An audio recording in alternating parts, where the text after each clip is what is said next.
Hi all Monday morning. இன்னைக்கு வந்து kitchen counter top எல்லாம் ஃபஸ்ட் க்ளீன் பண்ணிட்டேன். எத்தனை வாட்டி க்ளீன் பண்ணாலும் அந்த இடம் வந்து க்ளீனாகவே இருக்காது.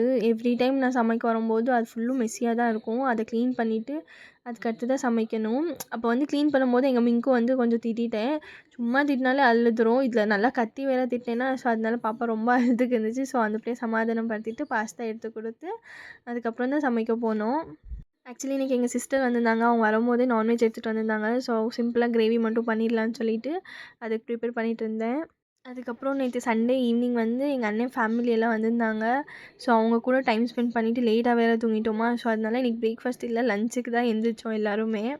நாங்கள் பெங்களூரில் இருக்கும்போது எங்கள் ரிலேட்டிவ்ஸ் யாராச்சும் எங்கள் வீட்டுக்கு வராங்கன்னா அது ரொம்ப ரேர். ஏன்னா அவ்வளோ டிஸ்டன்ஸ் இருக்கிறதுனால எப்பயாச்சும் வருஷத்துக்கு ஒரு வாட்டியோ இல்லை 2 வருஷத்துக்கு ஒரு வாட்டியோ தான் வந்துட்டு இருந்தாங்க. பட் இப்போ நாங்கள் கிட்ட இருக்கிறதுனால எல்லாருமே வந்து ஈஸியாக பார்த்துக்கலாம், மீட் பண்ணிக்கலாம்.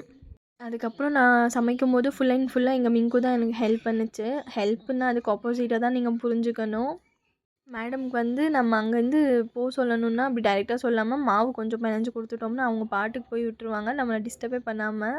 ஸோ இந்த மாதிரி குழந்தைங்க வந்து சமைக்கும்போது டிஸ்டர்ப் பண்ணுறாங்களோ உங்கள் வீட்டிலன்னு சொல்லிட்டு கண்டிப்பாக கமெண்ட்டில் சொல்லுங்கள். ஸோ இதான் இன்றைக்கோட vlog. நாளைக்கு பார்க்கலாம். பாய்.